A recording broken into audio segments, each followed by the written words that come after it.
Yes sir. और हम यहाँ पे जब पढ़ते हैं तो डी डॉट डी एस पढ़ते हैं। देखो actually electric field intensity E होती है, वो फ्लक्स लाइंस, डी क्या होता है, number of flux lines per unit area होती है, that is called as flux density D. ठीक है, सो फ्लक्स डेंसिटी डी जो होता है आपका, अब number of flux lines per unit area, तो आप फ्लक्स जो कैलकुलेट करते हो मीन्स आपको गिवन एरिया से कितनी लाइंस पास हो रही हैं। ई जो होती है वो इलेक्ट्रिक फील्ड इंटेंसिटी होती है, वो डेंसिटी नहीं बताती कभी, वो फील्ड की स्ट्रेंथ बताती है हमेशा। ठीक है, तो कभी भी आपको फ्लक्स कैलकुलेट करने के लिए दिया जाए then you have to go for D not E. तो सर जो हम लोग 12th में कैलकुलेट करते थे वो स्ट्रेंथ कैलकुलेट करते थे फ्लक्स के स्ट्रेंथ ही नाम पे। कैलकुलेट करते थे, वो फ्लक्स लाइंस नहीं बताती थी, वो फील्ड की स्ट्रेंथ बताती थी। एनसीईआरटी में तो ये लिखा है कि number of electric field line passing through the any surface is denoted by E dot D S. E dot D S नहीं, इलेक्ट्रिक फील्ड की पावर कितनी है, स्ट्रेंथ कितनी है, मतलब यूनिट चार्ज पे वो कितना फोर्स लगा सकता है, that is electric field intensity E. Density क्या होता है कि कितनी फ्लक्स लाइंस पर यूनिट, मतलब इलेक्ट्रिक फील्ड लाइंस कितनी पर यूनिट एरिया से पास होती है, दैट इज डी। ठीक है, अच्छा, मतलब फ्लक्स अगर क्योंकि देखो आएगा सीधी तो सी डी बात है, dot D S. Field field intensity जो है, फील्ड इंटेंसिटी ई, ठीक है, एक चार्ज रखा है उसकी वजह से मीडियम में कितना फील्ड की स्ट्रेंथ क्या होगी, वो मीडियम टू मीडियम वेरी करेगी। एक चार्ज पार्टिकल मैंने रख दिया, तो उस मीडियम में, जिस मीडियम में मैंने रखा उस मीडियम में उस फील्ड की जो स्ट्रेंथ है वो तो वेरी करती जाएगी ना, जैसे जैसे मीडियम वेरी करेगा। हो सकता है किसी मीडियम में मतलब +1 कूलम का मैंने चार्ज रखा है, हो सकता है एक मीडियम में जैसे एयर में उसकी फील्ड स्ट्रेंथ ज़्यादा होगी इलेक्ट्रिक फील्ड की, लेकिन वही एयर की जगह कोई और मीडियम डाई इलेक्ट्रिक मीडियम में यूज़ करूँगा, फील्ड की स्ट्रेंथ कम हो जाएगी। लेकिन दोनों ही केसेस में नंबर ऑफ फील्ड लाइंस पे क्या फर्क पड़ेगा, अगर 10 फील्ड लाइंस पहले भी निकल रही थी, 10 अभी भी निकल रही है। समझ में आ रहा है? Yes sir. बट जो 10 पहले निकल रही थी वो उसकी स्ट्रेंथ ज़्यादा थी, जो 10 अब निकल रही उनकी स्ट्रेंथ कम है। Okay sir. ठीक है, तो that is the thing. So just before going to start, let me check the syllabus what has been covered till now. So Coulomb's law, electric field intensity, flux density, Gauss law, boundary relation, concept of divergence, curl, scalar, vector potential, scalar and vector potential, ये एक term है, divergence theorem, Stokes theorem, electric field in dielectric conductor, continuity equation, Poisson and Laplace equation, everything has been covered except scalar and vector potential. Okay, so here whatever is mentioned in this unit number 1 electrostatics, पहली बात तो मैं बता दूं, actual में जो scalar potential का concept आता है, I don't know who has made this syllabus. Actual में जो वेक्टर पोटेंशियल का कॉन्सेप्ट आता है that comes in magnetic field, not for the electrostatic field. Magnetic field के केस में आपका वेक्टर पोटेंशियल कॉन्सेप्ट आता है। ठीक है, and not even for the what I can से magnetostatics, time varying magnetic field के लिए। तो जिसने भी ये सिलेबस बनाया, जिसने पहले गलती तो है उसने इलेक्ट्रिक फील्ड में मेंशन किया, दूसरी गलती इलेक्ट्रोस्टैटिक में मेंशन किया, third mistake which is blunder, it covers actually in time varying field, क्योंकि यही आपका कॉन्सेप्ट बनता है एंटीना रेडिएशन का, vector magnetic potential actually. So I will cover it later when I am going to start the Maxwell's equation unit number 3. Okay, क्योंकि अभी मैं कुछ भी आपको बताऊंगा तो खास आपको समझ में आएगा नहीं, बस आप लोग माइंड में रखना कि scalar potential I don't think I need to explain potential because of a charge particle. Do I need to explain it? 1/4 pi epsilon naught q upon r। No sir, basically clear है। And अगर आपको जैसे मान लो मैंने कोई random structure दे रखा है, आपसे पूछा जाता है, मैं आपसे पूछता हूँ कि okay just tell me what will be the electric field intensity. अभी जैसे आपने वेरियस स्ट्रक्चर के लिए इलेक्ट्रिक फील्ड इंटेंसिटी कैलकुलेट करना सीखा है, कैसे इलेक्ट्रिक फील्ड हम कैलकुलेट करते हैं। ठीक है, सो अगर मैं आपसे पूछूं कि you need to find out potential, तो आप कैसे कैलकुलेट करोगे? कोई रैंडम स्ट्रक्चर है जिसकी वजह से आपने किसी पॉइंट पे इलेक्ट्रिक फील्ड इंटेंसिटी ई कैलकुलेट कर ली।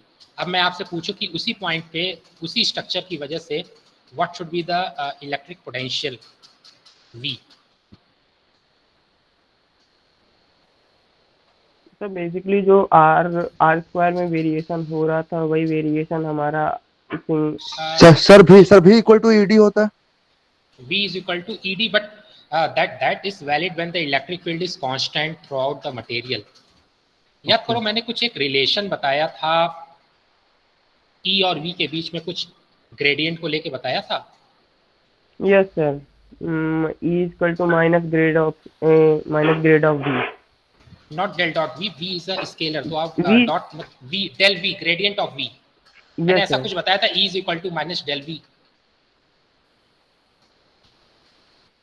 यस और नो? सर मेमोराइज नहीं करते हैं। Okay, so यस सर बताया था ना, so that can you used, okay, E is equal to minus del V. So actually gradient है आपके पास, ठीक है। अब ग्रेडियंट क्या होता है कि स्केलर होता है। जैसे आप ऐसा सोचोगे कि ठीक है सर, अगर ऐसा है तो व्हाट आई कैन से E is equal to minus del V। अगर मुझे पोटेंशियल पता हो then I can calculate electric field intensity E। एक मिनट पहले मैं पीपीटी स्टार्ट करूँ, अदरवाइज मैं ऐसे रैंडम बोलता रहूँगा तो मतलब नहीं। हवा में बोलने से अच्छा मैं स्लाइड स्टार्ट कर दूँ पहले कोई। आ गई यूनिट नंबर 13। मैं आज अपना जो स्लाइड है ना उसका पीडीएफ आप लोगों के साथ शेयर करूंगा मूडल पे या अपना ड्राइव लिंक शेयर कर दूंगा आप लोगों के साथ, okay.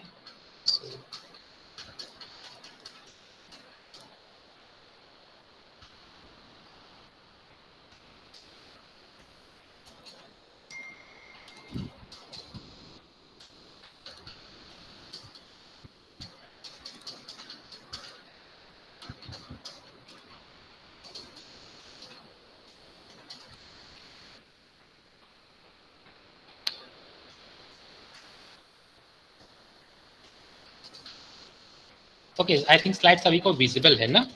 So what I am saying, अगर हम बात करें इलेक्ट्रिक पोटेंशियल,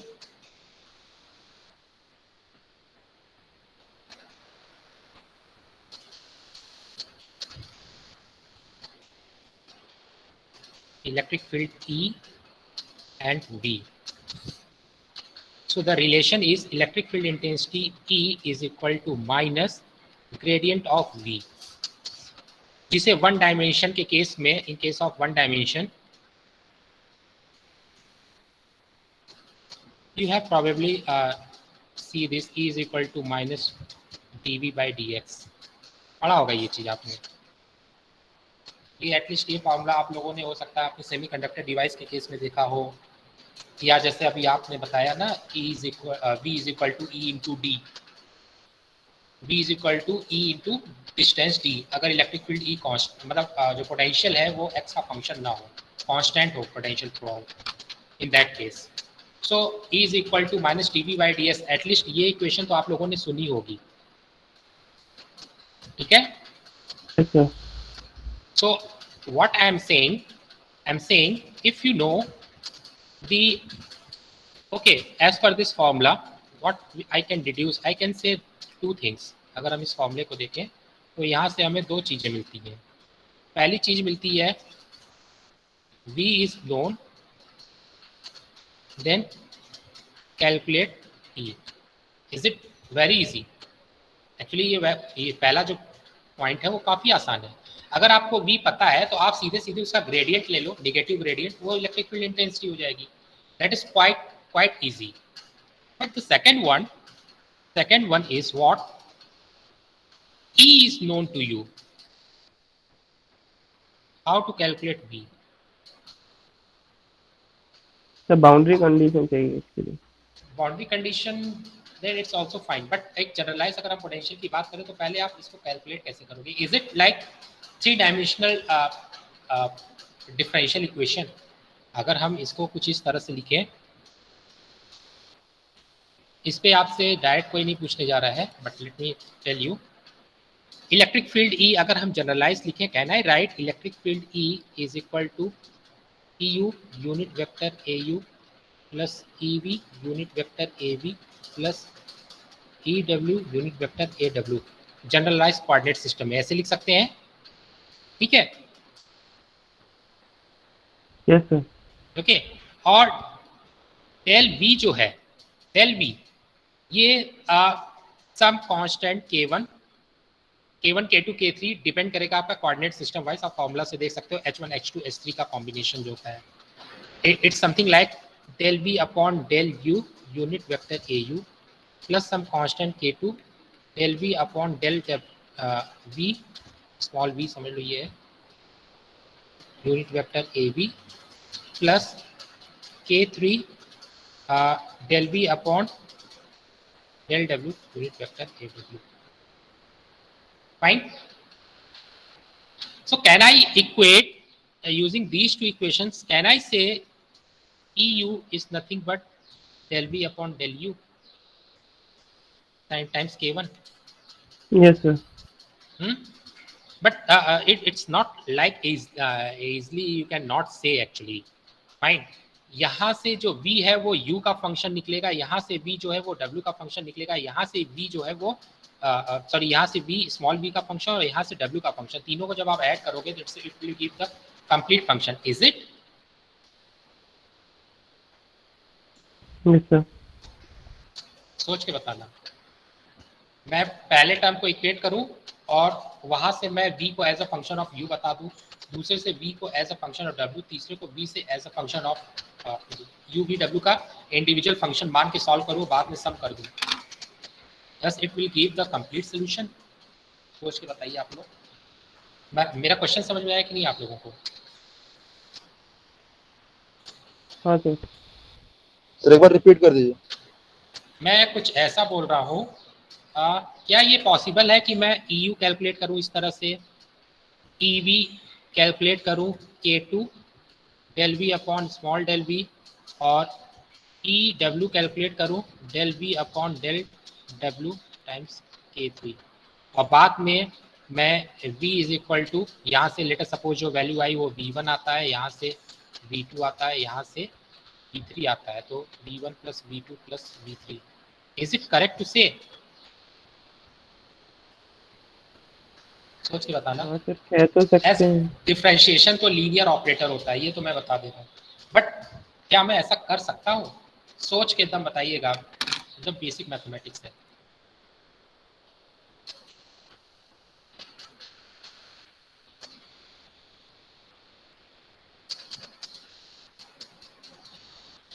सर अगर हम पोटेंशियल स्केलर होता है तो कर सकते हैं ना?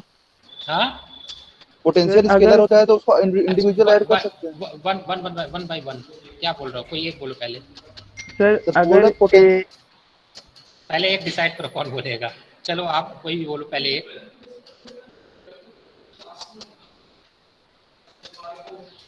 ओके, कौन बोल रहा था पहले? जीवेश कौन बोल रहा था कि देश कौन बोल रहा था पहले?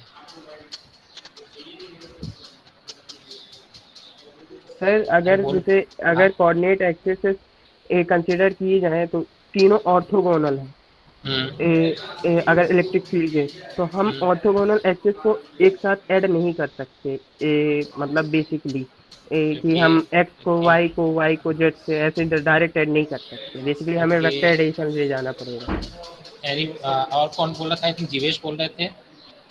सर मैं बस इतना बोल रहा था कि मतलब अगर हमको V1 V2 V3 अलग अलग मिल जाता है तो हम उसको ऐड कर सकते हैं, पोटेंशियल स्केलर होता है। देखो बेटा, चलो मेरा एक क्वेश्चन है, मैं एक क्वेश्चन पूछता हूँ आपसे, उसके बेसिस पे अभी अपने आपको आंसर क्लियर हो जाएगा। क्या ये पॉसिबल है कि जो पोटेंशियल है वो x का तीन फंक्शंस का सम हो? पोटेंशियल v जो है वो तीन फंक्शंस का सम हो, पहला फंक्शन ओनली x कोऑर्डिनेट का फंक्शन हो, दूसरा टर्म ओनली y कोऑर्डिनेट का फंक्शन हो, तीसरा z, जिसको हम कहते हैं एक्सप्लिसिट। क्या इम्प्लिसिट फंक्शन नहीं हो सकते कि पहला टर्म xyz का कॉम्प्लेक्स फंक्शन हो, दूसरा टर्म भी xyz का फंक्शन, तीसरा भी xyz का फंक्शन हो? क्या ये पॉसिबल नहीं है कि v is equal to x square y z plus x y z square plus x y cube?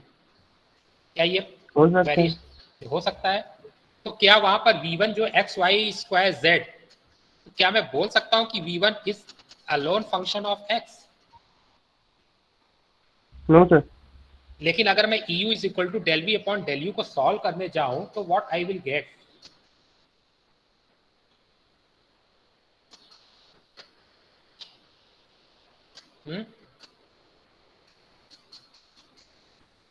Sir एक रिजल्टेंट वेक्टर के अक्रॉस मिलेगा वो इलेक्ट्रिक फील्ड, उस वेक्टर के तो अक्रॉस। अब मुझे बताइए क्या मैं सम कर सकता हूं या नहीं कर सकता? नहीं सर। नहीं। अच्छा चलो ये बताओ, मान लो EU XYZ मानता हूं मैं, तो V1 क्या मेरा जो निकल कर आएगा वो XYZ का फंक्शन होगा? हाँ सर। तो गलती कहाँ है?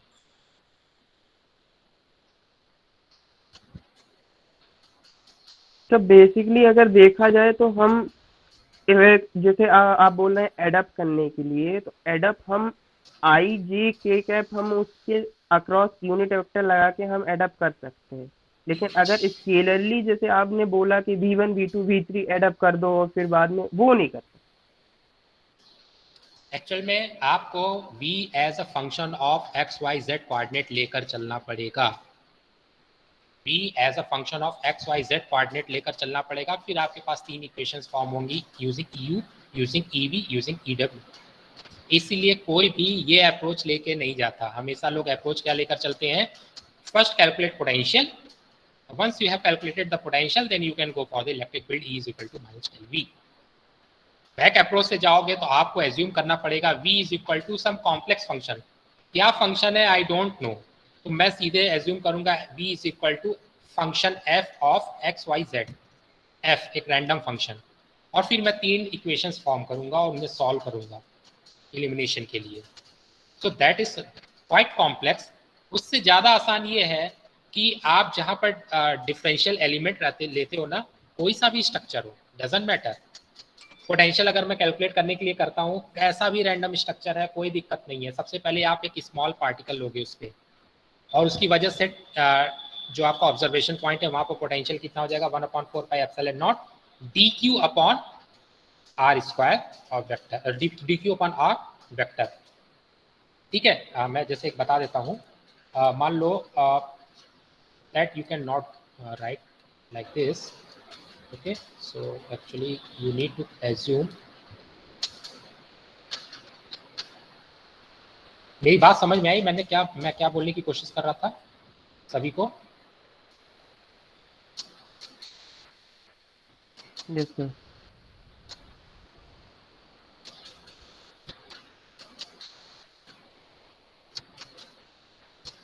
Okay, so what I'm trying to say, what do you have to assume? V is equal to some function of x, y, not x, y, z, it's actually u, v, w, function of u, v, w. Then you need to find out, okay? Then you need to find out, calculate. So simultaneously here the function in place of v, here it's nothing but del f upon del u, इस function का partial differentiation with respect to u। अब ये f किस तरह का function है I don't know, so that I need to calculate, and which is quite complex, rather than it is very easy to first calculate v and then use E is equal to minus del v। ये ज़्यादा आसान पड़ेगा आपको ये step rather than this step.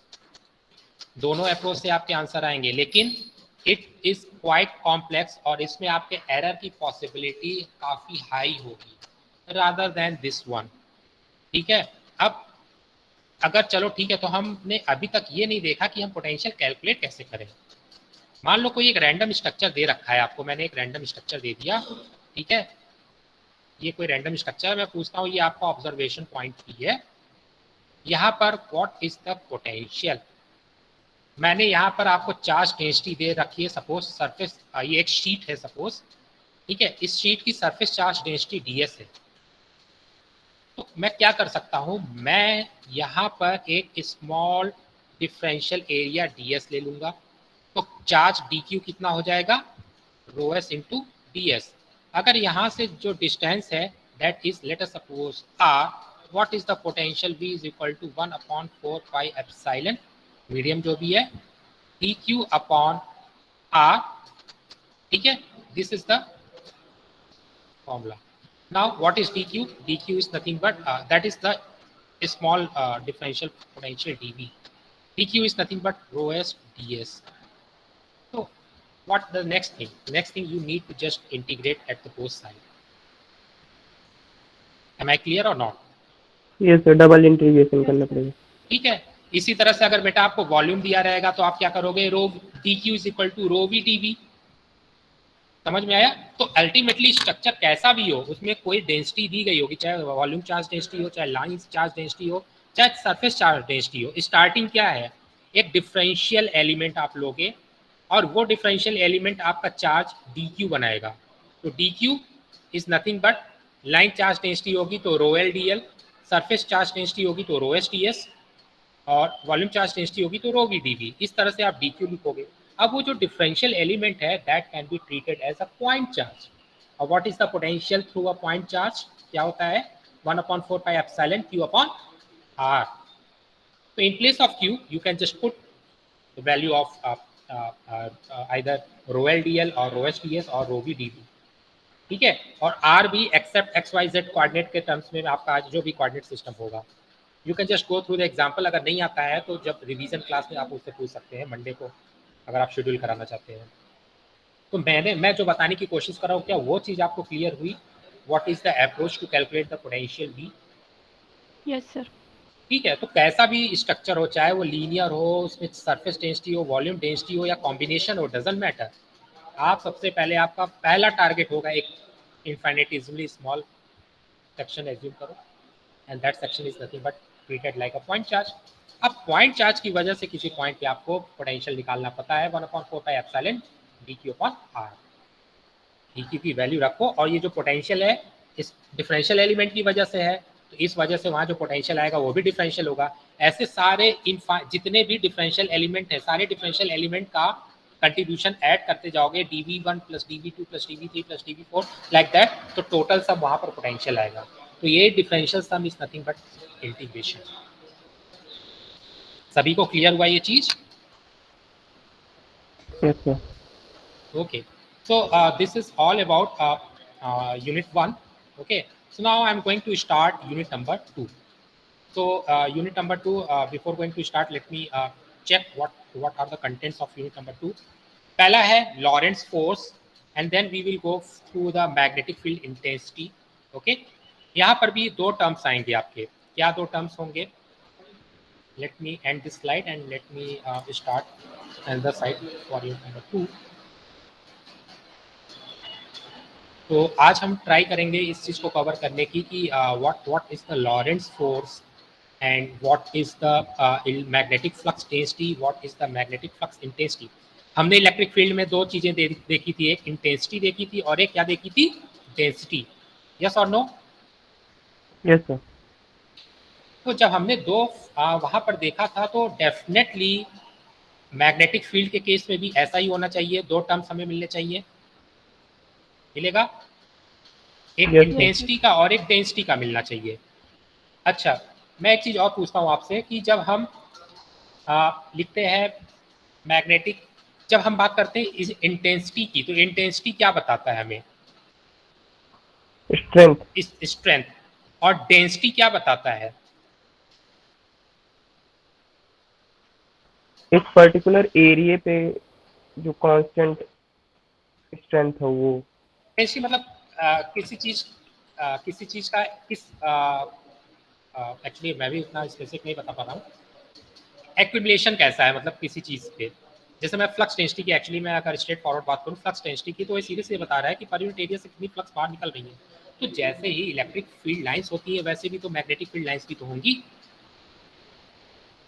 ठीक है. तो जैसे हमारी इलेक्ट्रिक फील्ड लाइंस है, सेम वे में हमारी मैग्नेटिक फील्ड लाइंस भी होंगी. तो अगर मैग्नेटिक फील्ड लाइंस है तो वो अगर किसी एरिया को कट करती हैं, किसी सरफेस को कट करके निकल रही हैं, तो जाहिर सी बात है हम वहाँ पर भी बात कर सकते हैं कि number of field lines per unit area कितना है. कर सकते हैं बात ऐसा? Yes Yes sir. ठीक है, तो अगर पर यूनिट एरिया पे कितनी फ्लक्स लाइंस निकल रही हैं तो वहां पर भी डेंसिटी की बात आ ही गई। तो सेम वे में जैसे हमने इलेक्ट्रिक फील्ड के केस में पढ़ा था, इलेक्ट्रोस्टैटिक के केस में, सेम वे में हम मैग्नेटोस्टैटिक्स में भी ये टर्म्स देखेंगे, magnetic flux density, magnetic field intensity, and Lorentz force. But before going to start the magnetic field intensity and magnetic flux density, let us suppose first of all complete the Lorentz force.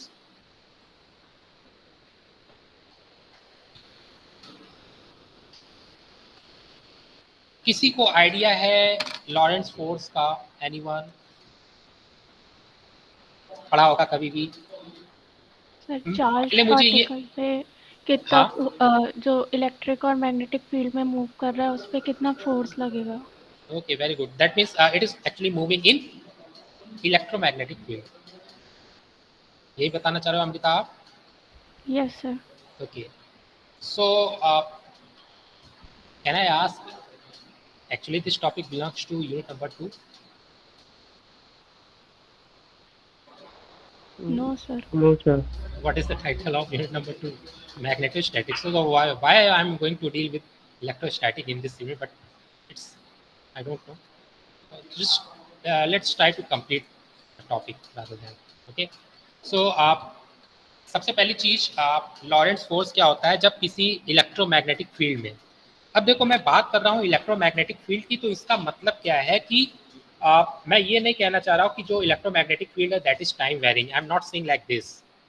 Static field है दोनों, but एक साथ work कर रही है, electric field भी work कर रही है, मैग्नेटिक फील्ड भी वर्क कर रही है। तो ऐसे किसी जैसे मैं बात करूँ एक इलेक्ट्रोस्टैटिक फील्ड में अगर कोई पॉइंट चार्ज रखा होता है तो उस पर फोर्स लगता है, जो हम सभी ने देखा, क्या नाम था उसका? Coulombic force. कूलम्बिक कितना कूलम्ब फोर्स लग रहा है, that is also called as coulombic force. तो इलेक्ट्रिक फील्ड की वजह से पॉजिटिव चार्ज क्या होता है, पॉजिटिव चार्ज कहाँ पर मूव करने की कोशिश करता है? इलेक्ट्रिक फील्ड के डायरेक्शन में या उसके अपोजिट डायरेक्शन में? Because of this electric field, positive charge on the direction of in the direction of magnetic field, sorry in the direction of electric field, और नेगेटिव चार्ज अपोजिट। अगर आपको नहीं ऐसा क्लियर हो रहा है तो एक बात बताइए, ये तो पता होगा ना इलेक्ट्रिक फील्ड का डायरेक्शन हायर पोटेंशियल से लोअर पोटेंशियल की तरफ होता है, ये पता है आपको? Yes sir. So you can just imagine like from negative towards the positive. Can I say? Yes sir. तो पॉजिटिव चार्ज नेगेटिव वोल्टेज की तरफ जाना चाहेगा या पॉजिटिव वोल्टेज की तरफ? पॉजिटिव की तरफ। पॉजिटिव नेगेटिव चार्ज, की तरफ। नेगेटिव वोल्टेज ना। अगर ये मेरा जिस हाथ में मेरा वॉच है, अगर मैं इसको बोलता हूँ नेगेटिव पोटेंशियल, और जिसमें मेरा ये जो भी मैंने राखी वगैरह बात की, अगर इस साइन को मैं बोलता हूँ मेरा पॉजिटिव पोटेंशियल पे है, तो इलेक्ट्रिक फील्ड कहाँ से होगी? मेरे वॉच वाले हैंड से towards my ring, this hand, this hand. Sir higher electric field का पोटेंशियल डायरेक्शन ऐसे पॉजिटिव है, को बोलते हैं ना? हायर पॉजिटिव बोलते हैं ना, इसीलिए तो इलेक्ट्रिक फील्ड का डायरेक्शन कहाँ से कहाँ होगा? सॉरी, हायर टू लोअर की तरफ। ठीक है, तो from my higher potential towards the lower potential, is it? Yes sir. Higher to lower की तरफ होगा, तो पॉजिटिव चार्ज कहाँ पर मूव करने की कोशिश करेगा? Lower Negative. Potential, negative potential की तरफ। तो कहाँ पर मूव करने की कोशिश करेगा? मेरे वॉच वाले हैंड की तरफ। और अगर मैं नेगेटिव चार्ज रखूंगा तो वो हायर पोटेंशियल की तरफ मूव करने की कोशिश करेगा, मतलब इस तरफ। Is it clear? Yes sir. So that is why the positive charge will try to move in the direction of magnetic electric field, and negative charge will try to move in the opposite direction of electric field. That is the whole scenario actually. तो कितना force लगता है अगर electric field E है, और अगर मान लो मैं कहता हूँ कि एक पॉइंट चार्ज Q है, तो उसमें फोर्स कितना लगेगा because of that electric field? We have gone through this topic.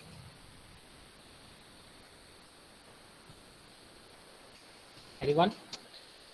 E into Q.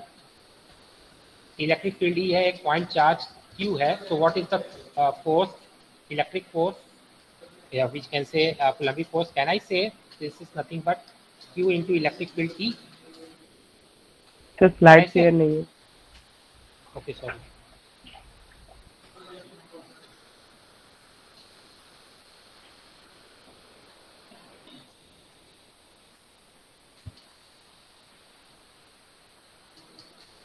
अभी विजिबल हुआ? Yes sir. ओके, तो कैन आई से अगर एक इलेक्ट्रिक फील्ड E वर्क कर रहा है, ठीक है, और एक पॉइंट चार्ज क्यू रखा हुआ है इस मीडियम में, ठीक है। So what is the Coulombic force which is acting on this point charge? Can I say Fe is equal to Q into E? Yes sir. Okay. Now ये तो हुआ जब एक इलेक्ट्रिक फील्ड एलोन वर्क कर रही है। मान लो एक मैग्नेटिक फील्ड वर्क कर रही है, मैग्नेटिक फील्ड, ठीक है। अब मैग्नेटिक फील्ड थोड़ा सा आपको प्रीवियस आइडिया होगा मे बी। एक बात बताओ, अगर एक चार्ज पार्टिकल एक मैग्नेटिक फील्ड में रखा हुआ है तो उस पे फोर्स कितना लगेगा? QVB, हाँ, QVB, QVB. What is V? velocity of charge particles. But what I have said, रखा जीरो हुआ है। सर। 0. स्टैटिक आपने स्टैटिक बोला है क्या? नहीं, हाँ मैंने वही बोला कि पॉइंट चार्ज बस मैग्नेटिक फील्ड में रखा हुआ है। हाँ तो जीरो। मतलब क्या मैग्नेटिक फील्ड कोई फोर्स लगा सकती है उस स्टेशनरी चार्ज पे? No sir. No sir. नहीं।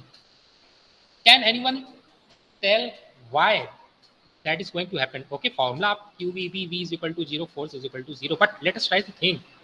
ये तो मैथमेटिकल फॉर्मुलेशन है, उसके पीछे कुछ फिजिक्स तो होनी चाहिए ना। तो वेलोसिटी मूव ही नहीं कर रहा ना चार्ज पार्टिकल। सो वेलोसिटी क्यों, वेलोसिटी जीरो होने पे फोर्स क्यों जीरो हो गया? इलेक्ट्रिक फील्ड फोर्स लगा रही है, मैग्नेटिक फील्ड क्यों नहीं लगा रही है?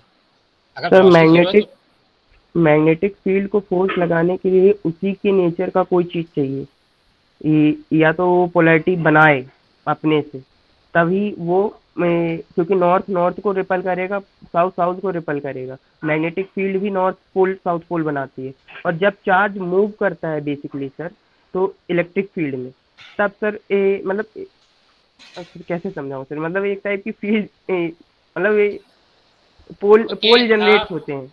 ओके, कैन एनीवन टेल, अगर आप लोगों ने पूरी फिजिक्स पढ़ी होगी, मैग्नेटोस्टैटिक्स आपने 12th में पढ़ा होगा, किस चीज को लेकर आप बेसिकली पूरे फॉर्मूले को डेराइव कर डाले हो मैग्नेटोस्टैटिक्स में? कोई बता सकता सबसे बेसिक फंडामेंटल क्वांटिटी क्या थी जिसको लेके आपने पूरी लॉरेंस फोर्स और बायो-सेवर्ट लॉ सब कुछ डेराइव किया होगा एक फंडामेंटल क्वांटिटी को लेकर? Charge sir. फिर से सोचो, एक वायर एज्यूम करते थे, ऐसी क्या फंडामेंटल क्वांटिटी लेते थे वायर में? Moving charge sir. पोल, क्या चीज? Magnetic pole. बेटा इमेज याद करो, बायो-सेवर्ट मैं मैग्नेटिक वैसे फील्ड पढ़ाऊंगा। मैग्नेटिक फील्ड तो एग्जिस्ट कर ही रही है। क्या आप लोगों ने, चलो ठीक है अभी आप लोग 3rd ईयर में हो तो भूल गए होगे फिजिक्स, बट भूलना नहीं चाहिए क्योंकि मुझे भी थोड़ी बहुत याद है अभी तक। मैं तो 2005 में पास आउट हूँ। आप लोग हमेशा एक वायर से करंट एज्यूम करते थे? Yes sir. Yes sir. कभी मैग्नेटिक फील्ड जो भी फिजिक्स में जब तक जितना भी पढ़ा है, क्या कभी कोई ऐसा स्ट्रक्चर पढ़ा हो जिसमें आपको मैग्नेटिक फील्ड फाइंड आउट करना हो, करंट फ्लो ही ना कर रहा हो? No sir. No sir. That is why, because current is actually correlated with magnetic field. और करंट तभी मूव कर करंट का एग्जिस्टेंस तभी आ सकता है जब चार्ज मूव करे। समझ में आया? Yes sir. और उस करंट उससे मैग्नेटिक फील्ड जनरेट होती है। जैसे ही चार्ज मूव करेगा, it's something like current is flowing through the medium, और तब मैग्नेटिक फील्ड उसको सेंस करेगी and it will start working accordingly. जैसे इलेक्ट्रोस्टैटिक के केस में सेंसिंग के लिए आपको एक चार्ज सफिशिएंट है, मैग्नेटोस्टैटिक के केस में सेंसिंग के लिए आपको करंट चाहिए होता है, मतलब motion of the charge. Am I clear? Yes sir. तो आप चाहे फिजिक्स में तब पढ़े हो, चाहे आपके पास कोई भी बुक हो, नेट हो, कुछ भी करके देख लो, मैग्नेटोस्टैटिक्स में एक भी ऐसा कोई भी थ्योरम या कोई भी ऐसा केस नहीं मिलेगा जहाँ पर चार्ज आप स्टैटिक हो और आपको कुछ कैलकुलेशंस करनी हो या एनालिसिस करनी हो, क्योंकि अगर वो स्टेशनरी है तो that is useless for the magnetic field point of view. सीधा सा मैं अगर रफ सेंस में बोलूँ ना, तो मैग्नेटिक फील्ड एक्चुअली क्योंकि जब एक करंट फ्लो करती है तो वो भी अपना, जैसे आप कुछ कृत्य समझाने की कोशिश कर रहे थे, वो एक्चुअली एक पोल क्रिएट करने की कोशिश करती है, and that is going to interact with this magnetic field. Okay, so but let me not going in much detail. बस इतना माइंड में रखना। अगर आप इलेक्ट्रोस्टैटिक की बात कर रहे हो तो सेंसिंग के पॉइंट ऑफ व्यू से एक चार्ज सफिशिएंट है। चार्ज मूव करता है तो भी कोई दिक्कत नहीं है, क्योंकि चार्ज है वहां पर। चार्ज का होना ही इलेक्ट्रिक फील्ड इंटेंसिटी उसको सेंस करेगी। अब वो चार्ज अगर मूव कर भी रहा हो, चाहे एक्सेलरेट हो रहा हो, चाहे डिसलरेट हो रहा हो, रिटार्ड हो रहा हो, चाहे कांस्टेंट वेलोसिटी से मूव कर रहा है, चार्ज का तो एग्जिस्टेंस है। अब अगर चार्ज का एग्जिस्टेंस है तो क्या इलेक्ट्रिक फील्ड उसे एक्सपीरियंस करेगी? अगर हम दूसरे सेंस में बात करें तो जरूर वो अपना इफेक्ट तो डालेगी ही डालेगी ना उस चार्ज पर, तभी मानते हो इस चीज को? Yes sir. लेकिन अब मैंने आपको क्या बताया, मैग्नेटिक फील्ड के केस में सेम चीज कोरिलेट होती है करंट से, that is motion of the charge. Motion of the charge, अगर चार्ज मोशन में है दैट मीन्स करंट फ्लो हो रहा है। एक चार्ज भी मूव कर रहा है तो पर यूनिट टाइम कुछ कूलम तो मूव हुआ किसी पर्टिकुलर डिस्टेंस से मीडियम में, तो उस मीडियम में वर्चुअली उतनी करंट तो, not virtually but actually medium में उतनी करंट तो फ्लो हुई। तो जब करंट फ्लो हो रही है तो मैग्नेटिक फील्ड के लिए सेंसिंग का पॉइंट बन जाता है। तो magnetic field will start responding to this motion. अब मोशन कांस्टेंट वेलोसिटी से हो रहा है, एक्सेलरेशन हो रहा है, रिटार्डेशन हो रहा है, डजंट मैटर, इन तीनों केसेस में मोशन तो है ना। चाहे चार्ज आपका एक्सेलरेट हो, चाहे रिटार्ड हो, चाहे कांस्टेंट स्पीड से मूव करे, क्या इन तीनों केस में मैं एक चीज पॉइंट आउट कर सकता हूं कि मेरा चार्ज मूव कर रहा है? कहना है, कहना है। अगर मैं ऐसा बोल सकता हूं तो can I say there is a flow of current? Yes sir. अब fix amount of charge unit velocity से मूव कर रहा है तो can I say this is a uniform current? Yes sir. Fix amount of charge variable velocity से move कर रहा है तो can I say it is varying with respect to time? Yes sir. अगर एक एक्सेलरेटेड चार्ज मूव करे, accelerated charge accelerate हो रहा है, मैं यूनिट नंबर 2 कंप्लीटली आपके नेक्स्ट क्लास में थोड़ा सा मैं आपको ग्लिम्स दे देता हूं। अगर एक चार्ज है जो एक्सेलरेट हो रहा है तो क्या वो जैसे जैसे मीडियम में आगे बढ़ेगा उसकी वेलोसिटी चेंज होती चली जाएगी? Yes sir. होगी। अगर मैं पहले सेकंड में देखूं तो पर यूनिट लेंथ से कुछ और चार्ज मूव करेगी, अगले एक सेकंड में पर यूनिट लेंथ से और ज्यादा चार्ज, भले 1 कूलम भी है लेकिन अगर उसकी वेलोसिटी धीरे धीरे बढ़ती जा रही है और मैं 1 सेंटीमीटर के 3-4 सेगमेंट लेता हूँ तो पहले 1 सेंटीमीटर की लेंथ को तेजी से क्विकली क्लिक कर मतलब ट्रेवल कर जाएगी। What I am trying to say, अगर चार्ज तेजी से मूव कर रहा है, इसका एक्सेलरेशन हो रहा है, तो कैन आई से कि टाइम के साथ साथ अगर मैं बात करूं तो जो rate of flow of charge है वो बढ़ रहा है कि नहीं बढ़ रहा है? हाँ सर। तभी एग्री करते हैं इस चीज को? Yes sir. तो क्या बेटा ये टाइम के साथ वेरिएशन एक टाइम वेरिंग करंट नहीं दे देगी? हाँ सर। और जब इस तरह की टाइम वेरिंग करंट आती है ना, so it will generate time varying magnetic field. समझ में आया? Yes sir. Yes sir.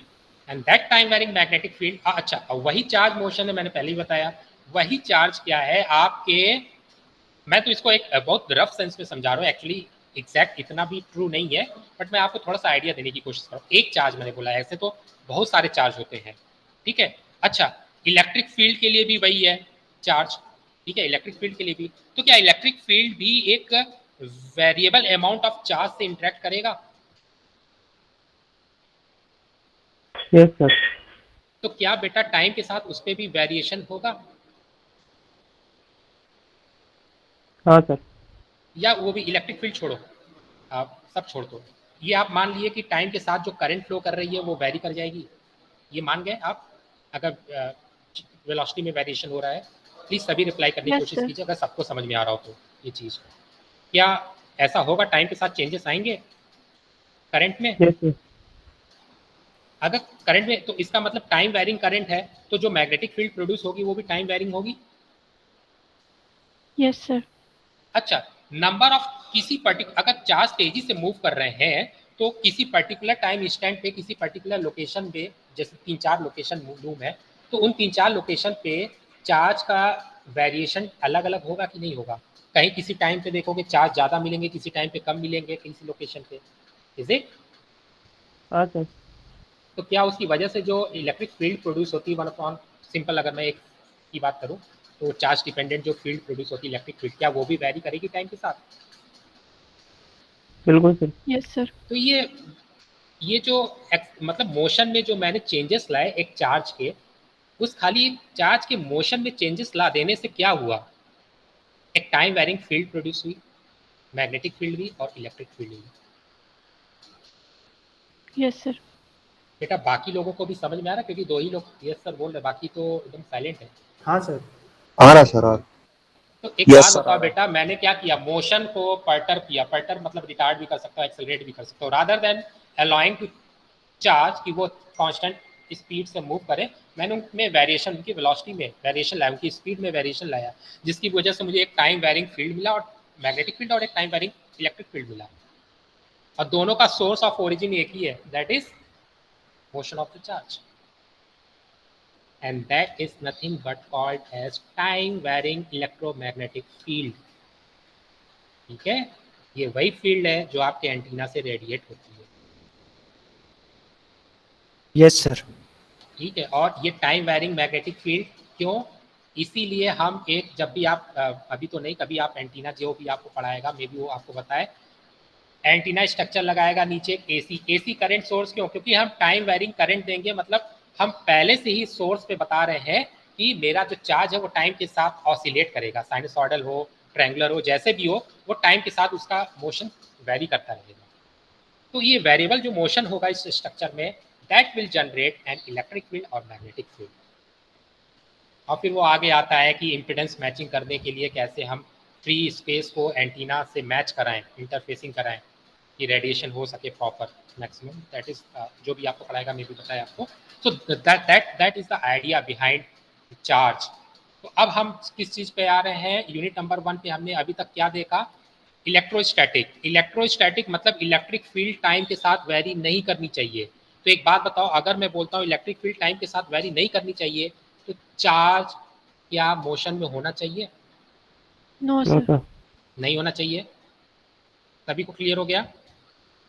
तो अब आप कभी भी कोई भी एग्जाम में जाओ, किसी भी इंटरव्यू में जाओ, अगर आपको कोई ऐसा क्वेश्चन मिलता है जहाँ पर चार्ज जहाँ है वहीं पर पड़ा हुआ है, तो क्या आप तुरंत गेस कर सकते हो कि that is belong to electrostatic? Yes sir. Yes sir.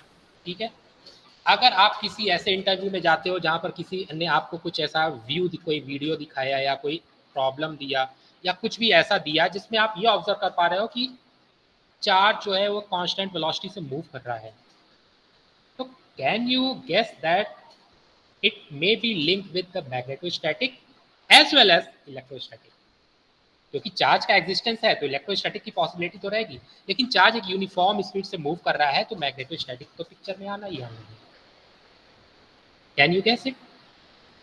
Yes sir. और मान लो किसी इंटरव्यूअर ने आपको वीडियो दिखाया, कुछ दिखाया और बोला कि ये चार्ज टाइम के साथ वेरिएशन हो रहा है इसके मोशन में, तो फिर आप क्या गेस करोगे, स्टैटिक या टाइम वेरिंग?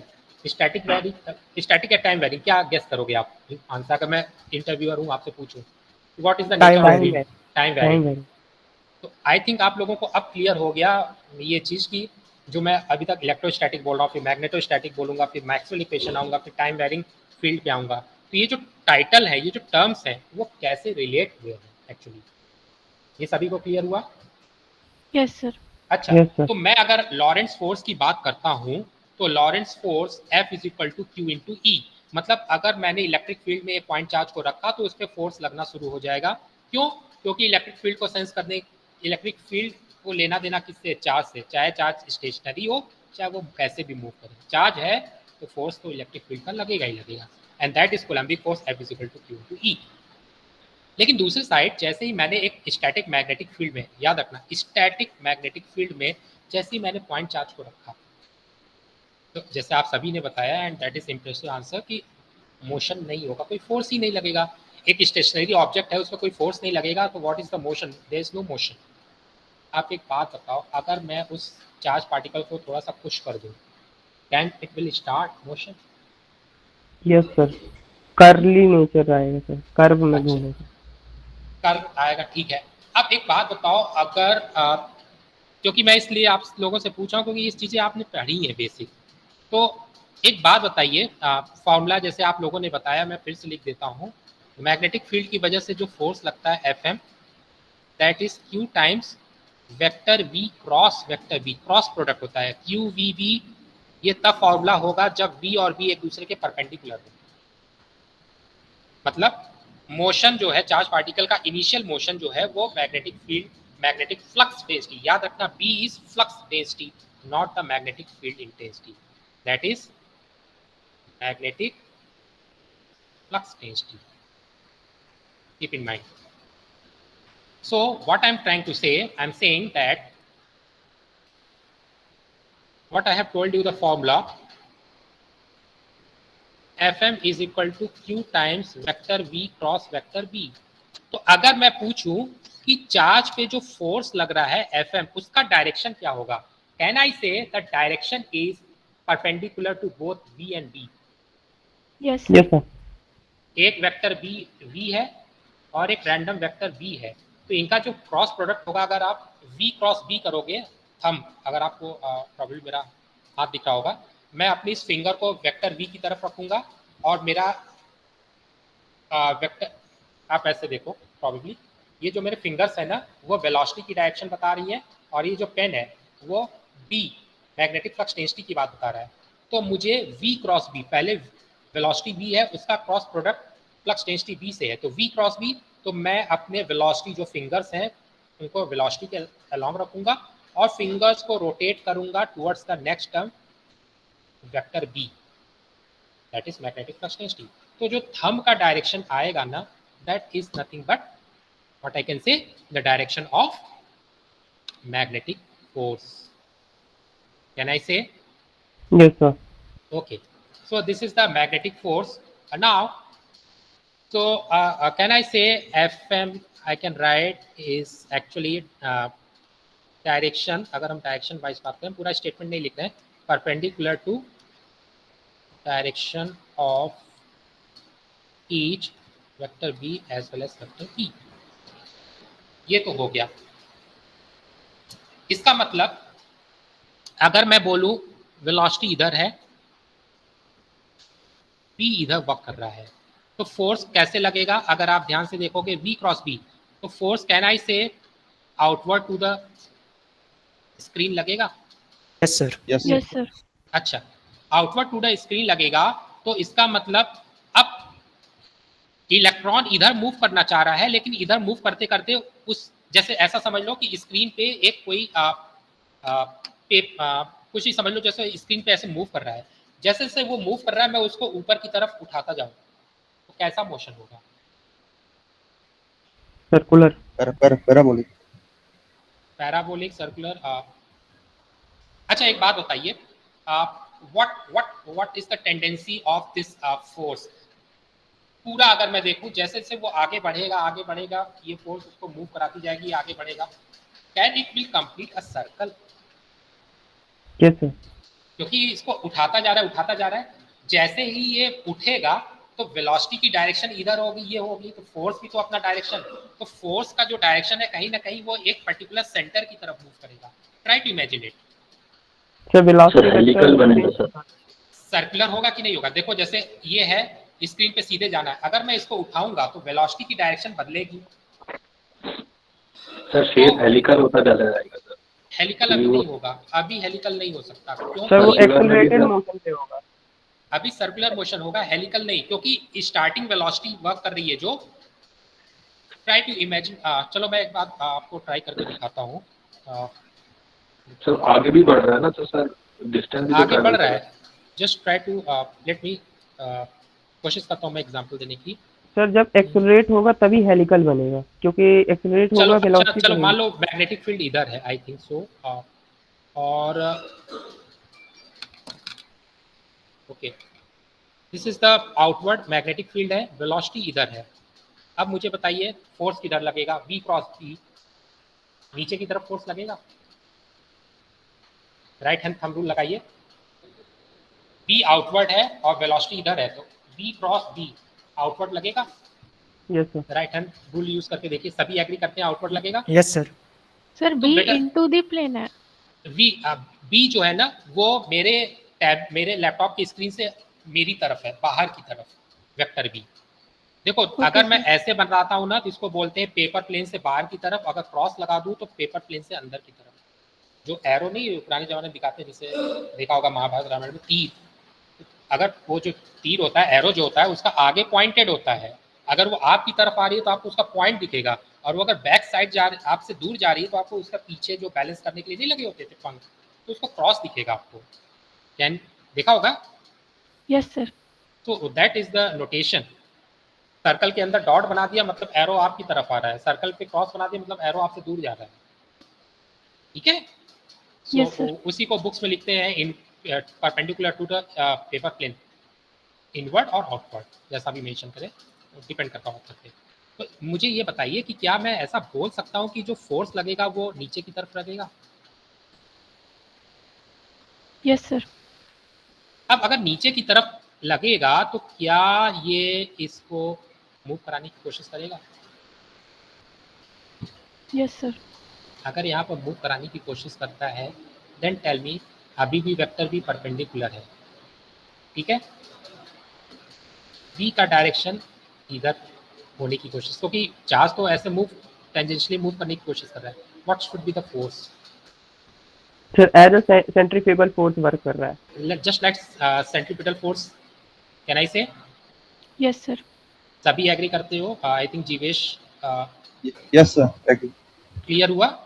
Yes sir. तो जैसे जैसे बेटा ये आगे बढ़ेगा, यहाँ बढ़ेगा तो वेलोसिटी इधर मूव करने की कोशिश करेगी, फील्ड अभी भी परपेंडिकुलर है तो फोर्स इधर, तो कुल मिला के ये पूरा एक सर्कल कंप्लीट कर जाएगा हर पॉइंट पे एक पर्टिकुलर सेंटर की तरफ ही, जिसको हम आप लोगों ने फिजिक्स में पढ़ा होगा centripetal force towards particular centre. तो एक सर्कल में मूव करने की कोशिश कर रहा है। Yes sir. अच्छा, ये वेलोसिटी थ्रो आउट, ऐसा ये वेलोसिटी क्यों नहीं डोमिनेट कर रही है कि जैसे अभी आपने पूछा कि ऐसे क्यों नहीं हो जाता कि ये ऐसे बढ़े, एक तब भी ये सर्कल की तरफ ही अप्रोच लेगी, लेकिन ये एक्चुअल में आपने एक इनिशियल वेलोसिटी दे रखी है, एक इनिशियल एनर्जी दे रखी है बस। अगर इसको आप एक पर्टिकुलर कांस्टेंट एनर्जी देना चाहते हो, मतलब तो उस वेक्टर v को नॉन जीरो बनाए रखने के लिए क्या मुझे एक फोर्स लगाना पड़ेगा? वेलोसिटी को उसी डायरेक्शन में मेंटेन रखने के लिए कि जिस डायरेक्शन में स्टार्टिंग में वेलोसिटी थी, भले कितना मुड़ने की कोशिश करें वेलोसिटी इसी डायरेक्शन में रहे, क्या मुझे एक एक्सटर्नल फोर्स लगाने की जरूरत है? Yes sir. What about others?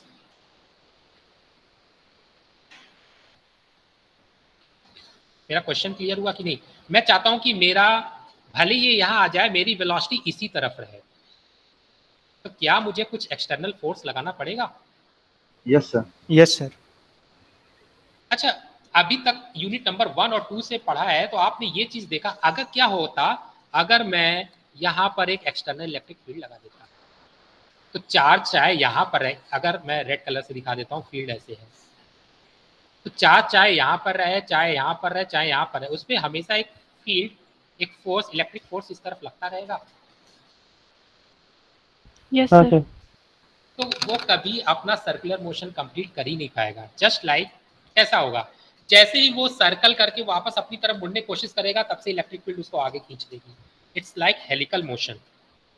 पहले तो सर्कल कर रहा था, लेकिन बेचारा सर्कल में जैसे जैसे बढ़ के वापस लौटने की कोशिश करेगा, इलेक्ट्रिक फील्ड उसको आगे ड्रिफ्ट कर चुकी होगी, तो कुछ ऐसे आके ऐसे बढ़ेगा, थोड़ा सा ड्रिफ्ट होते होते something like this, let me, यहाँ से स्टार्ट करेगा, ये वापस ऐसे करते करते करते करते वापस यहाँ तक आ नहीं पाएगा, इलेक्ट्रिक फील्ड उसको आगे, अगर देखोगे तो अब की बार इलेक्ट्रिक फील्ड सर्कल होता तो पूरा वापस इनिशियल पॉइंट पे आ जाता, लेकिन बिकॉज ऑफ इलेक्ट्रिक फील्ड एक नेट डिस्प्लेसमेंट भी होगा, फिर ये वापस सर्कल करके जाएगा तो एक net displacement field electric field की वजह से मिलेगा। Is it clear? Yes sir. Yes sir. सभी मानते हैं ये चीज, एग्री करते हैं इस चीज को, या किसी को डाउट हो Yes, रहा है sir. इसमें? तो ये कैन आई से it's a helical motion. Yes sir. और Yes. अब मुझे एक बात बताइए, ये हेलिकल मोशन क्या खाली मैग्नेटिक फील्ड की वजह से हुआ है? नो सर, इलेक्ट्रिक फील्ड भी। electric field. So can I say this electric motion is this helical motion was possible because of presence of magnetostatic as well as electrostatic force? Yes. Yes, sir. Okay, just 1 minute Kritesh, मैं अभी doubt clear करता हूँ. एक और चीज, एक observation अगर आपने ध्यान दिया हो, क्या मैंने इस पूरे डायग्राम में ये चीज बताया कि इलेक्ट्रिक फील्ड अभी के लिए जो आप देख रहे हो करेंटली, इलेक्ट्रिक फील्ड और मैग्नेटिक फील्ड एक दूसरे के परपेंडिकुलर नहीं है? हाँ सर. अभी तक तो मैंने ये किया ना, ध्यान से देखो, मैग्नेटिक फील्ड स्क्रीन के परपेंडिकुलर और इलेक्ट्रिक फील्ड स्क्रीन में है. Yes sir. But that is not always possible. कोई रैंडम डायरेक्शन भी हो सकता है, इट्स नॉट मैंडेटरी. 1 मिनट मैं बस आपको पासवर्ड भी दे दूं, उसके बाद मैं नॉर्मल डिस्कशन कर लेता हूँ थोड़ा सा. सो फोर्स लगा and that force is the combination of electric and magnetic field. तो जाहिर सी बात है, आप लोगों को पहले भी आप लोगों ने जैसे मुझे सजेस्ट किया कि sir electric field is nothing but Q into E and magnetic field is nothing but Q times vector V cross vector V. आप ही ने बताया, मुझे कुछ नहीं पता था. ये दोनों फोर्स अगर एक साथ लग रहे हैं तो can I say the net force is Fe plus Fm vector sum of these two forces? Yes sir. बोल सकते Yes, हैं? तभी से मुझे आंसर चाहिए. बोल सकते हैं? Yes sir. तो क्या होगा नेट, अगर मैं लिखने की कोशिश करूं तो रिजल्टेंट फोर्स क्या होगा? कैन आई से अगर मैं फॉर्मूला में रखूं तो F is equal to Q times vector E plus vector V cross vector B, yes sir. and that is nothing but Lorentz force. Got it? Got it. Yes sir. अब ऐसा कोई, आप किसी को ये मत बोलना, ऐसा मैंडेटरी नहीं है कि E और B एक दूसरे के परपेंडिकुलर हो. किसी भी डायरेक्शन में हो सकते हैं, आप वेक्टर सम ले सकते हो.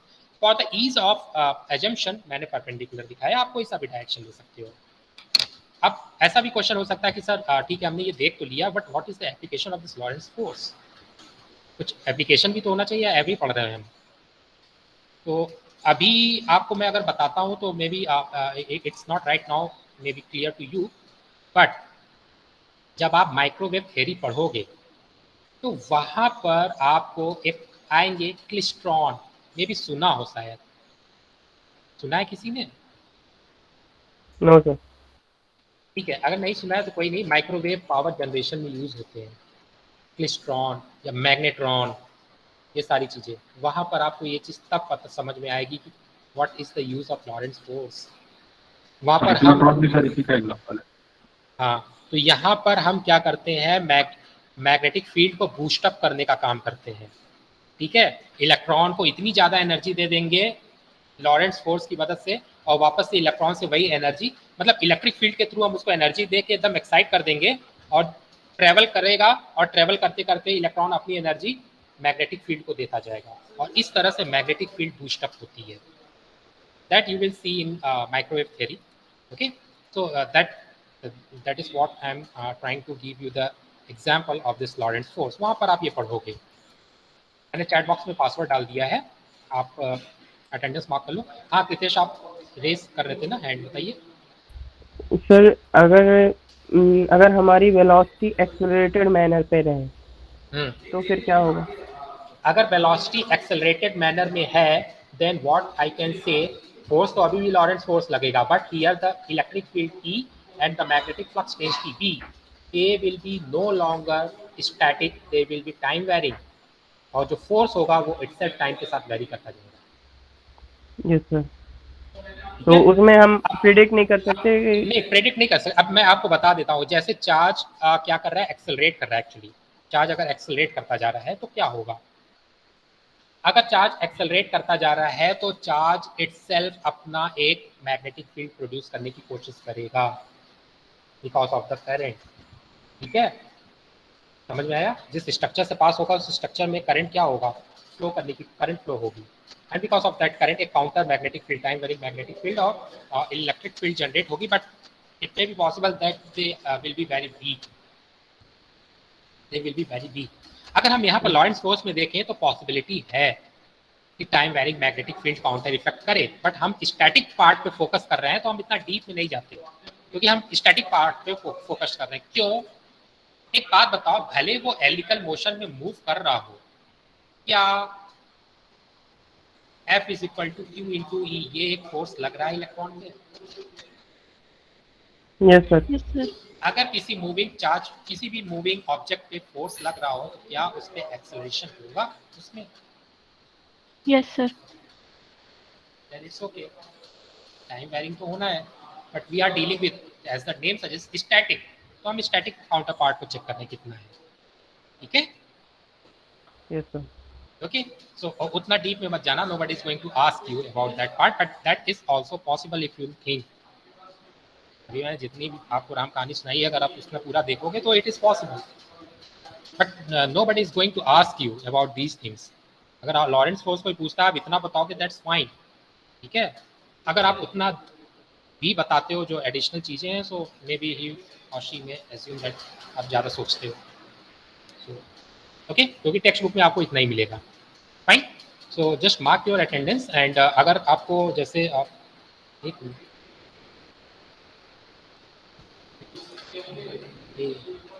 मंडे तो हॉलीडे है ना,